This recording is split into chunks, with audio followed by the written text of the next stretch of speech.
Here's a question worth sitting with. If the resume worked as intended, why do so many decisions still feel like guesses? Not reckless guesses, but educated guesses. This is the Work Ready Show.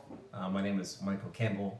It's great to be here with you today. In the last episode, we talked about signal quality, about how hiring decisions feel broken because it's not because people don't lack skills, but because the signals we rely on no longer tell us what we think they do.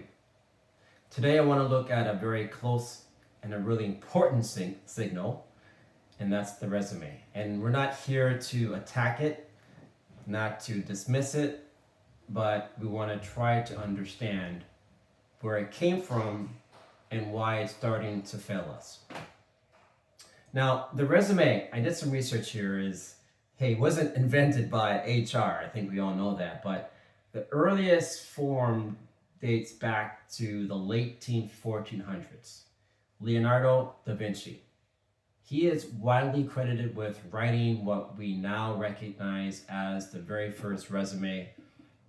It was a letter outlining his skills and experience to secure work from a patron. And that origin matters.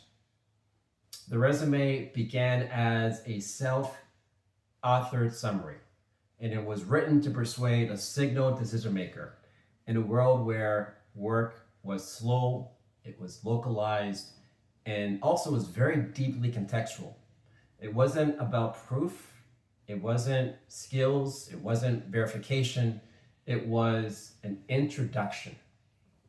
Now, the resume was never truly meant to prove capability.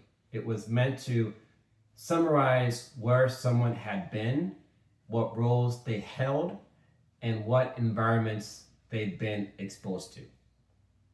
In a slower economy, that was often more than enough. Jobs were stable, career paths were predictable, time did a lot of the filtering. And the resume wasn't evidence, of course, but it was meant to provide clear and concise context. Now, today, what changed, of course, is the nature of work. Roles are evolving faster than titles. Problems are changing faster than job descriptions. And of course, technology is the undercurrent here with AI, which has made polished narratives cheap and easy to produce. The reality is, for any job requisition, two people with two different backgrounds and two different experiences can send the same resume. So the resume, it didn't suddenly fail. The world just moved past what it was built to do or built to capture. Mostly when you think about resumes, they have two or three main signals rather, which is they show access, where you've been, what schools you've worked for, or what companies you worked for. They show fluency, technical fluency, coding, programming, along with language fluency, what language you can speak beyond your native language. And they also show pattern recognition, your experience, your level of experience. Are you a generalist? Are you someone with deep domain knowledge in a certain area, so that you can get a sense of a track record? That's the pattern. None of these really tell you how someone thinks when conditions change. And none of those show how decisions get made under uncertainty. We confuse what we know with capability. So, why does the resume still dominate today? I think there are a few reasons here, and that's because, it's fast. It's something that we can relate with. It's tangible. It's legible. It feels objective when we know it's not. And the other thing here is we know that people, HR teams, hiring managers, they're not lazy. They can't be, but they are just overwhelmed and overloaded with the number of resumes for any given opportunity. So the resume survives because we don't have another answer right now. And it's easy to compare, not because it predicts performance well.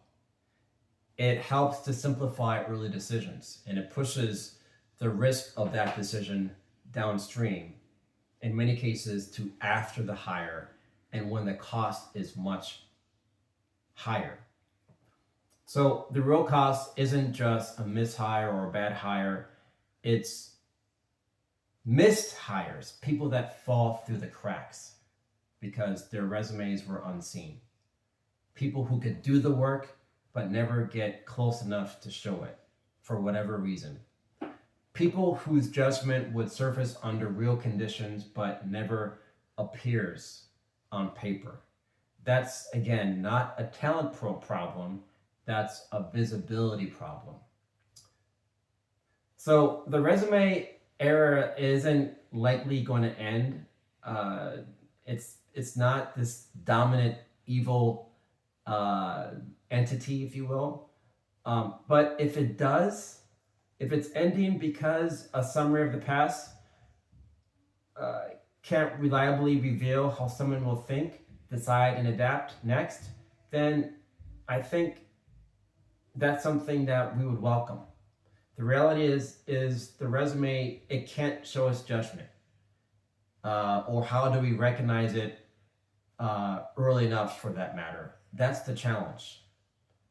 Next time, I would love to talk to you about what I believe is the most important skill in early talent, and that's judgment. And I'll end with this final thought.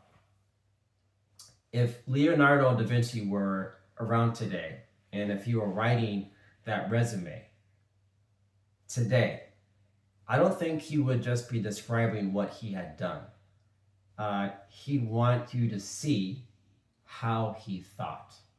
This is the Work Ready Show, making work visible, where decisions get made. Thank you.